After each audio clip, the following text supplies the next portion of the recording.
Love you. আর কেমন আছো সেটা বলো, আর বাংলাদেশে কতটা গরম পড়েছে সেটা বলো, ঠিক আছে?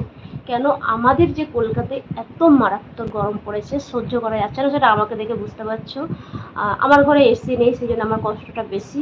জানি না যার যার ঘরে এসি আছে, আমার মনে হয় আমার থেকে অনেক কষ্ট তাদের কম। তাও তাদেরকে তো রান্নাবান্না করার জন্য তো বাইরে যেতেই হয়, কাজকর্ম করা, সবসময় তো এসি চালিয়ে থাকা যায় না। যখন মানুষ একটু আরাম টারাম করে তখন মনে হয় এসি চালায়, ঠিক আছে? তো আমার মতন কার কার এত খারাপ অবস্থা তোমরা প্লিজ কমেন্ট করো, ওকে?